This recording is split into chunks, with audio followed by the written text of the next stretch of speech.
Dicen que la cámara de televisión, yo soy de televisión, no soy de cine, la cámara de televisión te ama o no te ama. Si te ama, te acepta para toda la vida, ¿verdad? Yo no sé, y con el micrófono pienso que ocurre lo mismo. ¿Te ama o no te ama? ¿Te acepta o no te acepta? Y a mí ya me habían amado a través del micrófono. Ahora tenían que amarme a través en el teatro.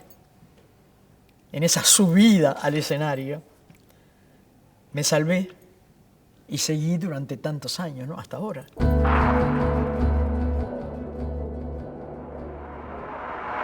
Mi entrada al mundo de la radio fue por un hecho que puede ser natural si buscas comprar un auto, una casa. Hoy día es entrar a Mercado Libre, por ejemplo. Pero en aquel tiempo era entrar al diario El Día, donde estaban los avisos económicos.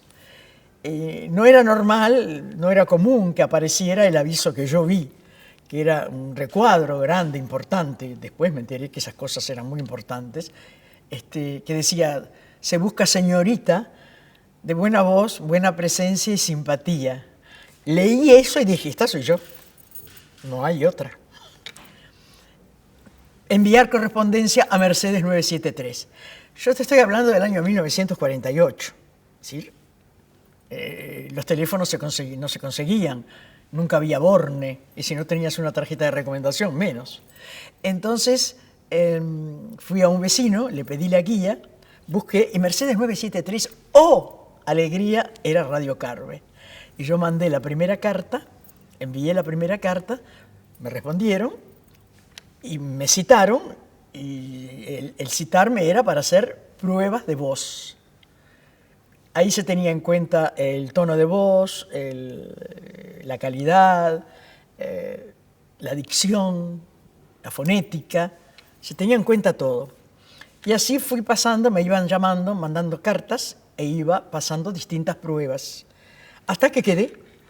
Y cuando llegó la última carta, es así que fue, qué lindo título. Y cuando llegó la última carta era para decirme que estaba contratada. Y fue para hacer solo un programa que se llamó El Cine y sus Estrellas. Era por un tiempo breve ese programa. Era porque iba a comenzar el cine continuado acá en Uruguay. Y duró 13 años. Quiere decir que yo me quedé en Radio Carve esos 13 años, pero ya integrada a la radio, porque comencé a hacer radioteatro, fui secretaria de dirección, fui secretaria de programación, y como te dije antes, comencé en eso tan lindo que es el radioteatro. Pero esa fue mi entrada. Yo concursé para un programa que se llamó El Cine y sus Estrellas. Bueno, esta foto es de la extrema juventud, de los tres que estamos acá, porque está Armando Bo, Isabel Sarli y yo. Este vestido que tengo puesto, era generosa la Morán, este vestido que tengo puesto era verde, un color verde agua con lunarcitos blancos y el pelo muy corto. Isabelita Sarli.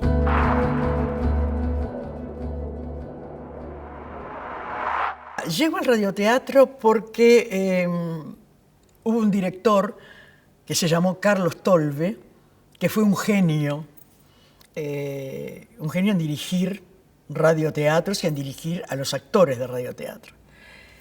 Y al parecer él vio y presintió condiciones en mí y me invitó para trabajar, integrar el elenco, no en forma permanente, era como una especie de bolo, de extra. Después fui quedando, pero nunca quedé en forma permanente, nunca integré oficialmente el elenco. Se ensayaba un rato antes, se pasaba la letra porque era todo leído. Entonces es lo que aprendí, fui aprendiendo a hacer todo eso que hay que hacer solo con tu voz y con tu sentimiento, porque lo de adentro tiene que estar siempre.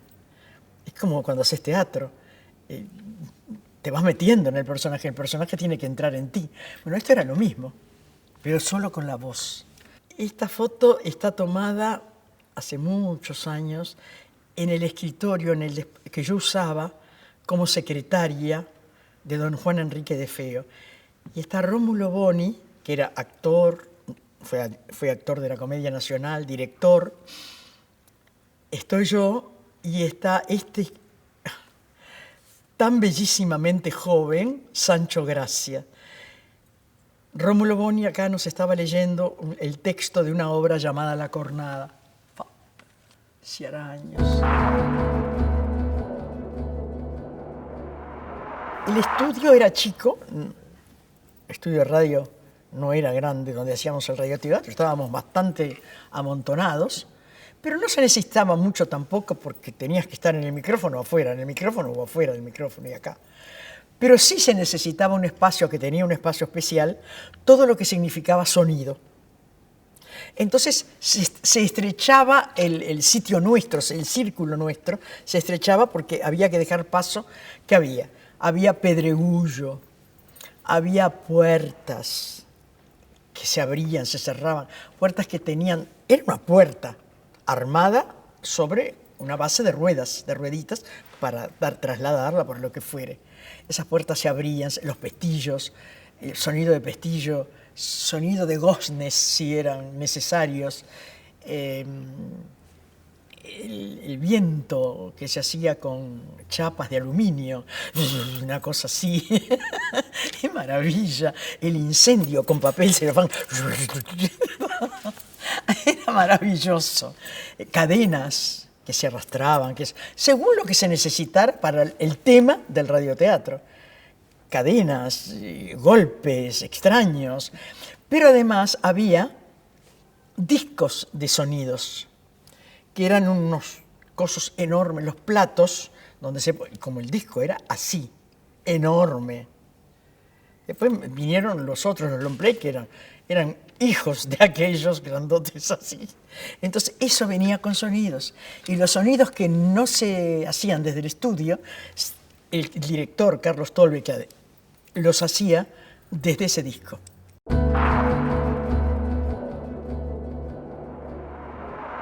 No hay que olvidarse que en la radio te manejás solo por la voz. Tenés que dar todo. Tenés que dar la alegría, la tristeza, el llanto, la preocupación, la venganza, el odio, el amor. Todo lo tenés que dar con la voz. Y si tu voz no es afiatada, no es prolija, limpia, y tus intenciones no lo son, no podés estar. Con el tiempo, cuando una vez me dio por tomar clases de canto en el Instituto Balso, supe que mi voz era de mezzo. Tengo voz de mezzo soprano. Y mi voz transmitía. Y luego los radioteatros que tenían éxito se transformaban en obras teatrales. Y actuábamos en el Teatro Artigas, ese que sigue siendo un estacionamiento, este horror, otro estacionamiento, Liceo Rodó, y actuábamos en Montevideo en el Teatro Artigas, pero salíamos de gira, salíamos por toda la República. Actuábamos ya sea en el Teatro La Valleja de Minas o en un galpón con piso de tierra y la gente ahí sentada en las sillas de sus casas y con gallinas. La radio es mágica porque te hace desarrollar todos los sentidos. La imaginación, le pones ojos, nariz, pelo al personaje, lo haces a tu manera. Después, cuando te presentás y te ve la gente que te hizo a su manera, corres el riesgo de desilusionarlos, de tirar por el piso todo aquello que hiciste, o los conquistás. Yo tuve mucho miedo, pero los conquisté. Es decir, me aceptaron. No sé si es porque me imaginaron cómo era. Yo era una mujer muy de esa época actual, de los años 50. Grande, de cintura chica, caderas anchas. Era la mujer de aquella época. Entonces no es extraño que me hayan imaginado así. No es extraño porque era la mujer de ese tiempo. Y me aceptaron, pero yo tuve mucho miedo, mi amor, porque decía, si los desilusiono, se termina. Se termina la etapa teatral. Y no sé qué hubiera pasado con el radioteatro. No sé qué hubiera pasado.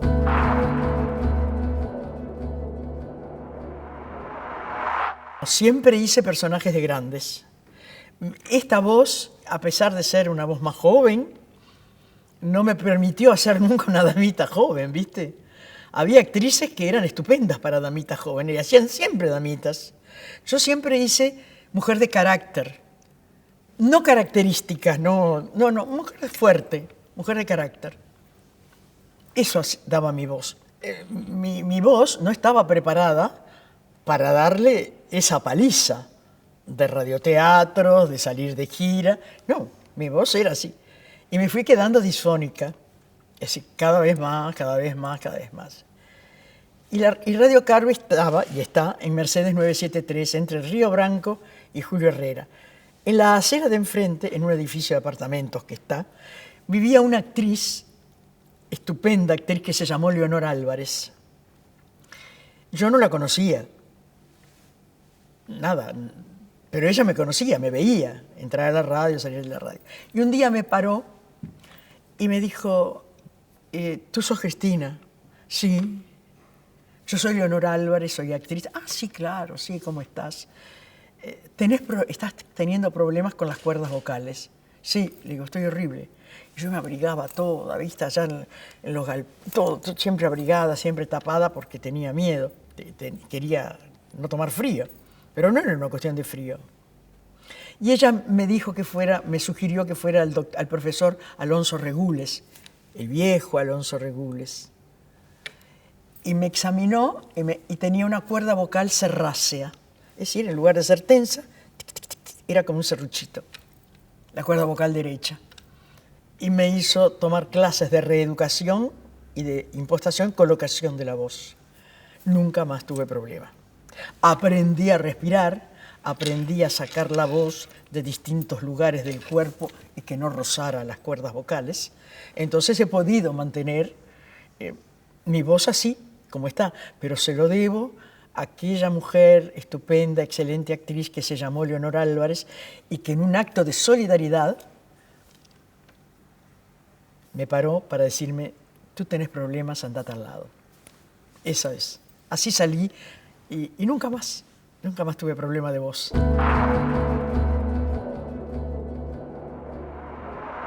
Yo iba a entrar a un mundo desconocido, porque la radio es la radio era solamente la voz, el color de tu voz, los tonos, todo.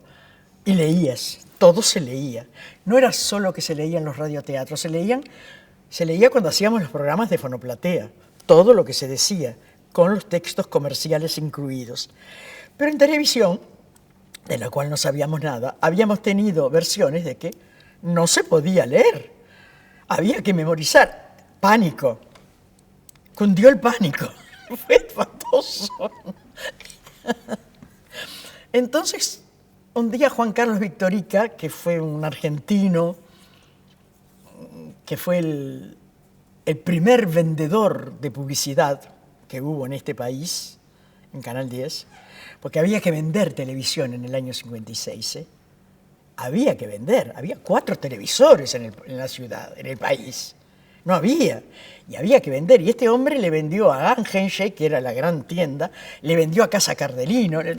Entonces este señor, que estaba en la radio, viene un día que era muy divertido y me dice, jaja, a las risas, la llama don Raúl era don Raúl Fontaina, deje que termine mi cortadito y voy. Bueno, volvió y me dijo, dice don Raúl que termine el cortadito y vaya ya. Terminé mi cortadito y fui. Don Raúl, ¿usted me llamó? Sí. Estaba un señor grandote de lentes, que después me enteré que era el dueño de la tienda que había comprado el espacio, don Edmundo Angenche, y me dijo, tú vas a empezar a trabajar en televisión, Gordi. No, yo no, don Raúl. Sí, tú sí. No. Yo no voy a trabajar en televisión, porque dice que en televisión hay que saber todo de memoria. Yo no sé nada de memoria, estoy acostumbrada a leer. Yo soy de la radio, porque yo soy de la radio, porque además yo soy gorda, porque además esto y porque esto. Todo. Y empecé a llorar, y él insistía. Y empecé a llorar delante de ese hombre grande, que era el que iba a pagar el espacio. Y la que querían se negaba. No, era muy fuerte. Y entonces finalmente me tuve que rendir porque empezó a decirme más cosas y delante de este señor. Entonces yo lloriqueando le pregunté qué tenía que hacer. Sé tú, me dijo. Sé la Gordi Cristina siempre. No te almidones, porque los almidonados quedarán en el camino. Sé natural. Si te tienes que reír, te ríes. Si tienes que llorar, lloras. Si tienes que estar seria, te quedarás seria. Como ocurrió con el teatro y la radio, cuando me fui por primera vez a un escenario, acá ocurrió lo mismo. ¿Qué iba a pasar con esa gente que me conocía a través de la voz y que me empezaban a ver en un medio nuevo, en los escasos televisores que había? Se ponían los televisores en las vidrieras de las casas de los comercios de electrodomésticos y la gente iba a ver televisión ahí. Y acá estoy yo, muy gordita, como se usaba, con aquella estupenda actriz y querida persona que fue Estela Castro, en uno de los programas que hice en Canal 10 en Los Galpones. Creo que eran los sábados de tarde, o los domingos, o los jueves de noche. Yo hacía uno que llamaba Su velada de los jueves, pero este era de tarde. Y ahí yo me fui haciendo, me fui formando. Hay algo muy importante, pienso que para todo el mundo. Yo me tenía siempre mucha fe, creí en mí. Por eso cuando me enfrenté al micrófono por primera vez dije, esto es lo mío. Y lo mismo me ocurrió con la cámara. Creí y creo en mí, porque también es una forma de creer en los demás y de tener fe en los demás. Y así fui aprendiendo a hacer teatro. Cuando me subí, y digo me subí porque entonces no eran los escenarios como ahora que son bajos, algunos teatros, ¿no? Que te permiten una cosa muy coloquial, muy cercana al espectador. Yo digo que me subí porque había que subir al escenario. La primera vez que me subí al escenario, me maravilló. Me maravilló, así que no dije como antes, esto es lo mío, pero tenía la certeza que más tarde o más temprano que tarde, yo iba a andar por esos escenarios. Y fui convirtiéndome en actriz, muy combatida al principio, porque la gente de teatro entendía que estar en televisión, la televisión no era. Es decir, se le desconocía, o se le ignoraba, o no se sabía lo que era. No se tenía mucha idea, o se le tenía miedo, porque la televisión causó estragos cuando apareció. Desaparecieron salas de teatro, desaparecieron salas de cine, la gente dejó de ir al cine, la gente dejó de salir para ver esa caja, que algunos le dicen la caja boba, pero de boba no tiene nada, esa pantalla que le daba de todo. Mi primera actuación en un teatro de Montevideo, ya con elenco teatral, no con el elenco de la radio que pasaba al teatro, no, con elenco teatral, fue en el año 70, entre 70 y 72, en la sala teatral magnífica que tenía el Círculo Católico, que no está más, en Soriano y Minas. Ahí, para eso me invitó Eduardo D'Angelo para hacer una comedia muy divertida, que hoy ya no se puede hacer, porque de tantos personajes, que se llama Mi suegra es una fiera.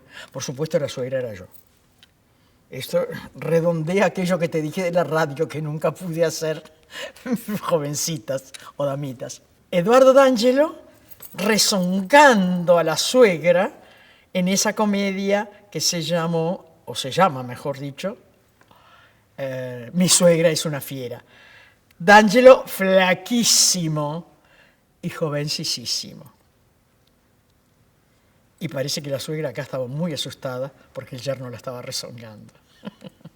¡Qué época! ¡Qué lindos recuerdos! Cuando se terminó eso, nuestro país cayó en dictadura. Caímos en dictadura y todo se fue achatando. Yo trabajaba mucho en televisión y dejé, no hice más nada. Hasta que en el año 80, 81, me llamó Alfredo de la Peña para hacer un clásico. Nunca me hubiera imaginado yo que me iban a llamar. Porque yo en el fondo me sentía un poco disminuida porque me combatía la gente de teatro, no me quería, no me aceptaba. Entonces, que me llamara un director como Alfredo de la Peña, nada menos, para hacer la Frosina de El Avaro, ahí me asusté otra vez. Sí, yo le digo, pero ¿a vos te parece que yo puedo hacer esto? Sí, por eso te estoy llamando. Y me pidió permiso, fíjate vos, te estoy hablando del año 80, ¿no? 81. Me pidió permiso para invitar a mi hija, que tenía 16 años, o 17, 16, para que ella interpretara a la damita, que era la Mariana. Y acá mira, Carmencita, una nena de 16 años, interpretando a la Mariana, el Gallego de la Peña con Harpagón, y yo con la Frosina, muerta de risa. Pero la risa era por el personaje también, no era que me tentara. Y se ve parte de los gobelinos. El Gallego era muy pasional. El Gallego de la Peña, le decíamos así. Alfredo de la Peña era el Gallego de la Peña.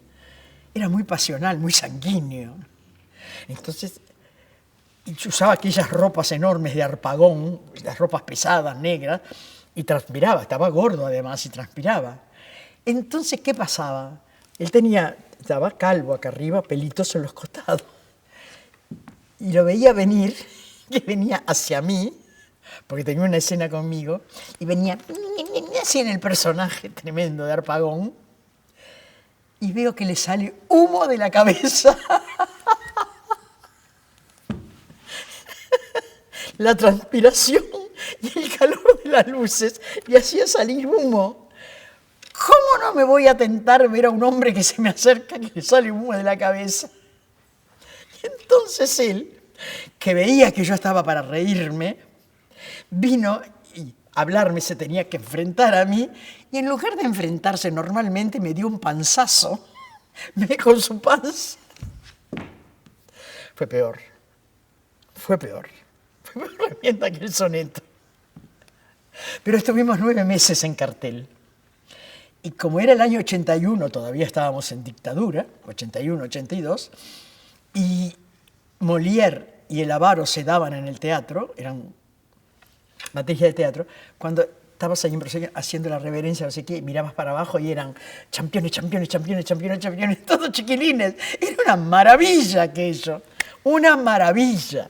Cómo iban al teatro, cómo los llevaban, los provocaban, los hacían ir al teatro a los chicos a ver esas obras y a ver esos autores. Y ahí seguí, ahí paré un poco también, porque venía en la televisión color, lo cual me llevaba a otra cosa.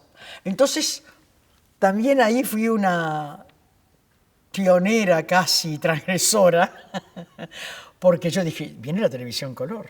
Yo tenía 50 años en ese momento. Estaba muy bien, pero yo entendí que no estaba bien y me hice un lifting. Por eso te digo que fui pionera también. Pero no era ahora, viste, que todos dicen, que se pone... No, había que esconderse en aquel momento. Yo fui a una casa de una amiga, a vivir en la casa de una amiga durante 10 días a reponerme. Y empezaba el color. Y yo estaba metida hasta acá, en la televisión, mi propio programa que iba a salir en color por primera vez, domingos continuados. Es decir, el teatro quedó un poco relegado. Hasta que en el año 87, aproximadamente, me invitó Elena Suasti para actuar en una obra de Eduardo Sarlós llamada La Pecera.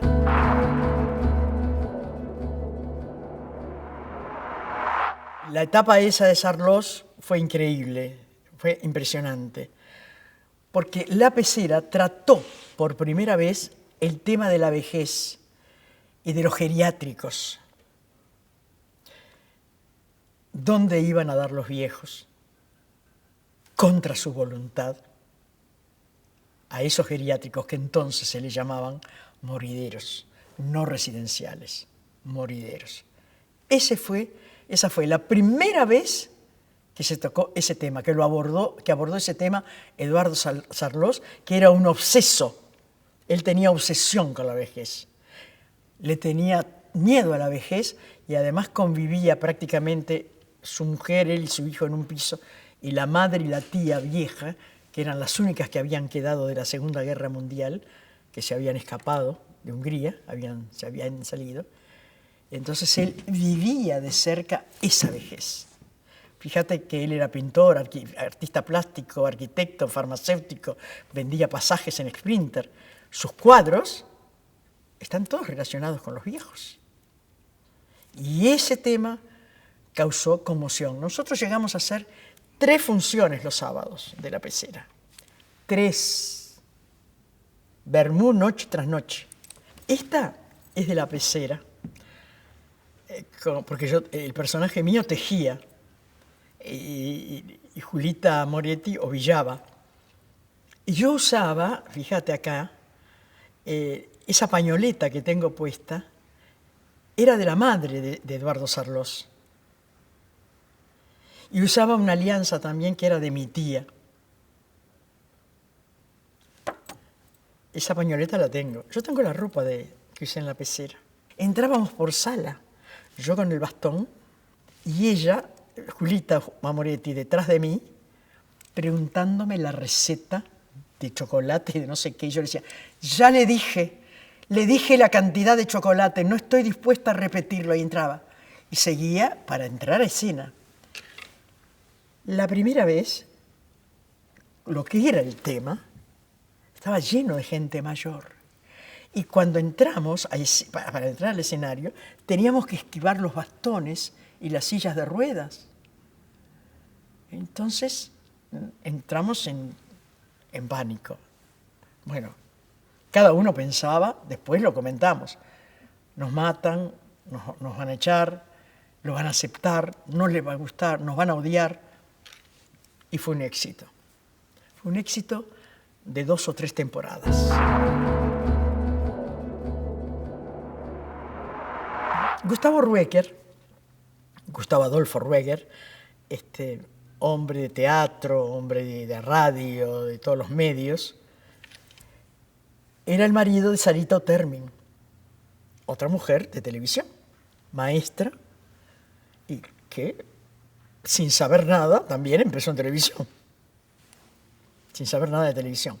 Posterior a mí, ella entró mucho después. Si bien estábamos aún en los galpones, entró después. Y ella fue formando su personalidad y fue aceptada por el público, muy aceptada Sarita, muy querida por el público telespectador, el público teatrero, muy buena actriz además. Entonces a Gustavo se le ocurrió pensar qué podía ocurrir si juntaba a 2 mujeres queridas por el público, aceptadas por el público, si las juntaba en teatro, ¿qué ocurría? Entonces tuvo una reunión con Sara, con su mujer, Sara y yo, para decirnos el proyecto. Y nos encantó, a las 2 nos gustó mucho. ¿Estás de acuerdo? Sí, estoy de acuerdo. Sí. Pero no tenía obra. No tengo obra. Digo, lindo proyecto el tuyo. Tenés a las actrices, pero no tenés obra. ¿Qué hacemos? Improvisamos. Entonces yo, que era muy amiga de Eduardo de Sarlós y conocía su generosidad, dije, mira, Gustavo, si tú me permitís, yo hablo con Eduardo Sarlós para que nos haga algo. Entonces Gustavo, con esa cosa de respeto y todo lo demás, yo le tenía respeto, pero no era...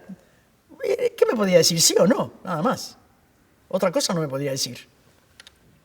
¿Qué le vas a pedir a Eduardo Sarlós? Sí, le voy a pedir, sí. Si quiere lo hará y si no quiere no lo hará. Entonces lo llamé a Eduardo, me reuní con él y le dije, mira Eduardo, tal cosa. Y le conté el proyecto. ¿Tú podés escribir una obra para ver qué? Sí. Y escribió una obra. Se la mandó a Ruecker, la leyó Gustavo y no lo conformó. Entonces yo, que soy de cortar por lo sano, tomar el camino del medio, le dije, ¿sabes una cosa? Vamos a reunirte con Sarlós y se arreglan entre ustedes. Él dijo, no, ¿te parece? Sí, claro, pero yo no, nos reunimos los cuatro. Entonces fuimos al apartamento que vivían ellos frente al golf y tuvimos la reunión con Eduardo Sarlós y empezaron a hablar ellos dos, nosotras más bien escuchábamos, porque era asunto de director y autor, ¿no?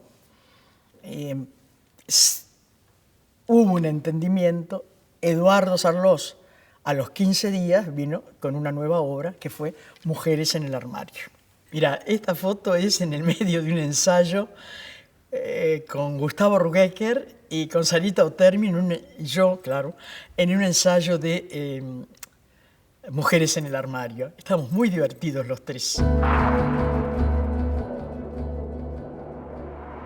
Era la historia de dos mujeres, una en Montevideo, Sarita, que estaba acá, había estado presa por la dictadura. Mi personaje, una mujer que se había casado y se había ido con su marido a vivir a Estados Unidos. Esta mujer viene un día, mi personaje, de visita, un personaje muy particular, era muy divagante, era todo lo contrario de la otra, que era pura tierra. La otra, y esta muy coqueta y arreglada. Y entonces se encontraban, y ahí en el desarrollo de la obra, estas mujeres van saliendo del closet, del armario, y van desnudando sus miserias humanas, que todos las tenemos. Entonces, la que se quedó acá, lo que tuvo que vivir, lo que le pasó, el vivir con su padre viejo, insoportable, y esta otra, que todo era maravilloso, la que vivía en Estados Unidos, mi personaje, cuando le confiesa que en realidad eso no es así, ella tiene un hijo discapacitado, que su marido apenas lo acepta, y le confiesa que nunca había tenido un orgasmo, que ella no sabía lo que era eso. Entonces, Sarlós jugaba muy bien con esa cosa de comedia y drama, ¿viste? Golpes bajos, pa, pa, pa, y de repente arriba. Mi personaje era el que llevaba la cosa arriba, pero también daba golpes bajos.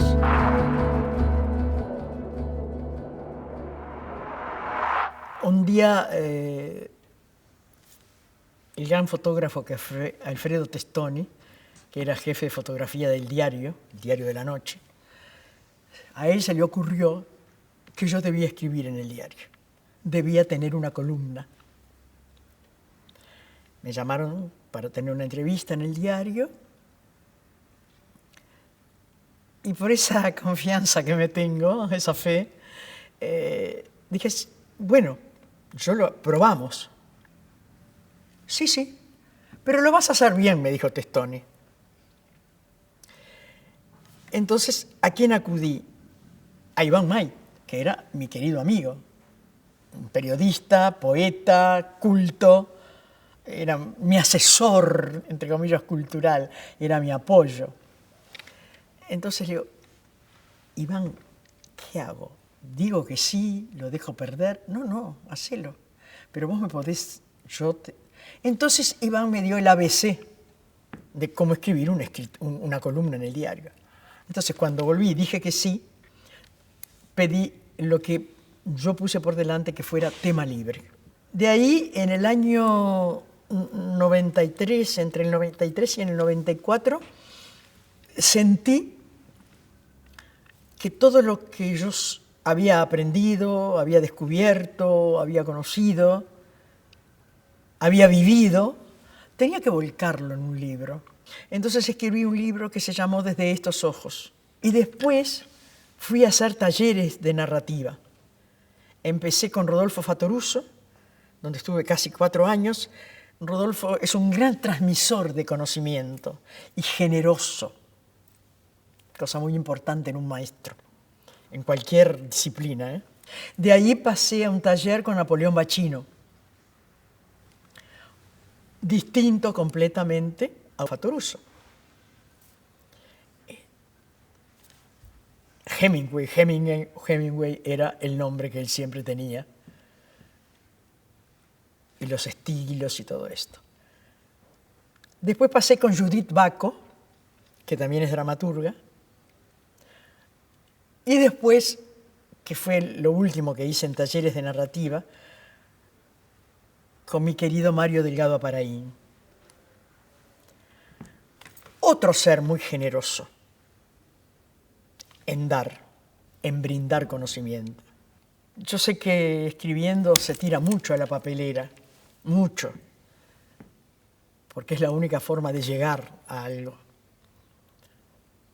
Te duele cuando está hecho, es como si tiraras un hijo, una papelera, te duele, pero entendés que hay que hacerlo.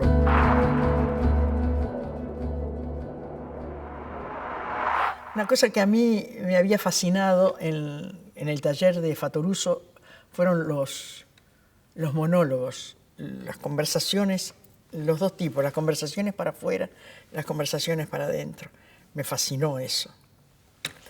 Entonces escribí un monólogo que se llamó La dulce historia de Florinda Flores, que es la historia de una prostituta del puerto, del boliche del puerto, que conocí en la década del 50.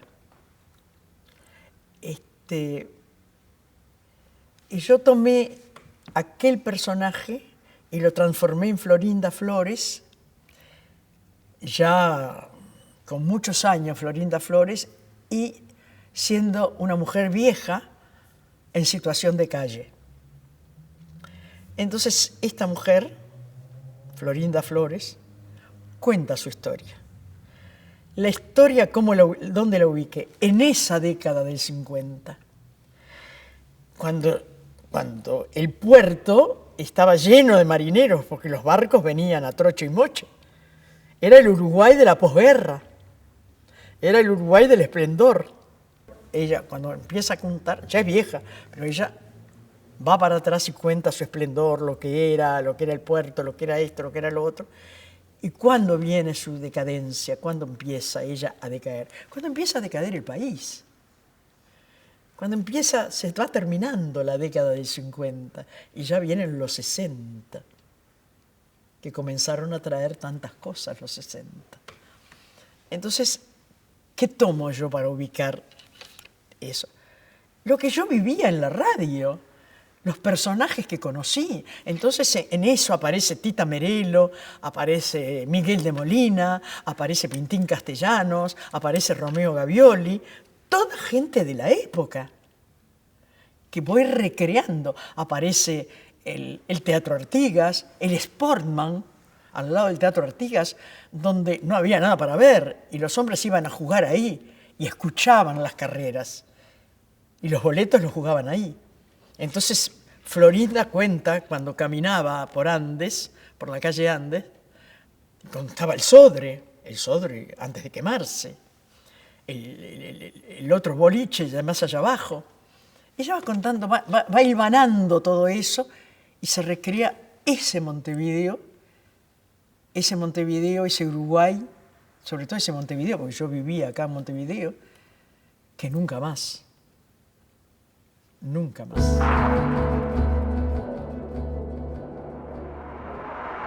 Escribir y actuar simultáneamente y hacer un monólogo fue un gran desafío. Uno más. Porque yo no me canso de decir que toda mi vida es y fue un desafío. Porque me largaba a algo que nunca había hecho. Escribir. Y algo que nunca había hecho, monologar. Yo solita en el escenario y que Dios me ayude. Pero tuve un gran director, que fue Sergio Pereira, y una gran maestra en este personaje que fue nada menos que Gabriela Iribarren. Gabriela Iribarren me hizo entrar en ese personaje, me hizo transformar mi voz. Era una mujer más bien ronca, más bien gritona, porque la gente de la calle grita, ¿viste? Se comunican gritando. Y ella me hizo entrar en eso. Fue maravillosa. Es decir, tuve dos directores brillantes, que fueron un apoyo impresionante. Y lo estrenamos en el espacio cultural que tiene la fábrica La Spezia, ahí en la calle Libertad. Yo tenía un poco de temor porque la vieja era un poco mal hablada, ¿viste? Y yo tenía un poco de temor que la gente de La Spezia se sintiera, no, estaban encantados, maravillados. Y esta mujer, este personaje, esta vieja entraba por la fábrica de pastas, donde estaba la gente esperando para subir. Y una vieja huraña, que en un momento dice que la querían llevar a los refugios. Era cuando empezaban la cosa de los refugios. Yo no me voy a los refugios, gritaba la vieja. Me afanan todos, me llevan el perro. Todo eso que era verdad, por otra parte, era lo que decían. Y iba subiendo y Panchito Nolé era el músico que estaba en escena. Y el tema musical de Florinda Flores era pobre solterona te has quedado, sin ilusión, sin fe. Una belleza, una belleza. Pero todo con humor, ¿eh? Todo con humor. Había golpecitos bajos, porque eran necesarios, fuertes, pero siempre que la gente no se sintiera abrumada por los temas, que era lo que ocurría con La Pecera también. Era un drama tremendo, pero con humor, con toques de humor. Entonces, vos no abrumás a la gente, no la enloqueces, no la ensombreces, porque son temas fuertes, duros, reales, temas que la gente vive y que mayoritariamente cerramos los ojos o le queremos dar la espalda cuando están ahí rompiéndonos los ojos, rompiéndonos el pecho. Cuando hice La Morán se confiesa, empecé con algo. Yo había traído tierra de Jerusalén, que la había recogido, Tierra Santa, y la tenía en un potiche, en casa en un potiche, y se me ocurrió regalar algo. Entonces, cada función regalaba a una persona un puñadito de Tierra Santa de Jerusalén. Y yo no sé si es sexto sentido, percepción, sensibilidad, acercamiento espiritual, no sé lo que es, pero muy raras veces me equivoqué en darle la tierra a la gente, la Tierra Santa. Siempre se la entregaba a alguien que estaba necesitando algo o que estaba enfrentándose a algo difícil. Entonces yo se lo ponía en la mano, le cerraba la mano y le decía, guárdalo, que te traiga suerte. A mí me gusta mucho la gente, ¿sabes?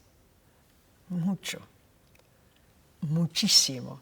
Me importa la gente, me importa lo que le pasa, lo que siente, lo que vive, lo que no vive, lo que tiene, lo que no tiene, lo que pudo tener y no tuvo. Y amo el amor. Por sobre todas las cosas, amo el amor. Que de pronto es lo que me lleva a todo eso, ¿no? No sé. ¿Sabes? Yo me considero una privilegiada. Una privilegiada. Hice toda la vida lo que me gustó. Toda la vida, dentro de mis posibilidades, hice lo que quise. Amé, fui amada, fui una transgresora y bueno, y tengo una serie de compensaciones. Dios me dio una hija maravillosa que tuvo la gracia, con el padre de los niños, de regalarme 3 nietos. Tengo salud, Tengo 83 años. Yo no me quejo de nada de la vida. Porque la vida te da y te quita. Y lo que me quitó, todo lo que me quitó, me permitió disfrutarlo. Y ese es el gran valor. Porque eso es lo importante. Y soy una agradecida. A los uruguayos les cuesta decir que son felices. Les da vergüenza, tienen miedo. Les da vergüenza o tienen miedo que le saquen algo por decir, hice una casa así o tengo un auto así. Hay que decir, si sos feliz, tenés que decirlo, tenés que transmitirlo, tenés que decirle al otro que tiene la obligación de ser feliz, porque está vivo, porque está sano, porque está viviendo la mayor aventura que es vivir. Pensemos en cuántos hay que no pueden eso. No seamos egoístas. No seamos egoístas.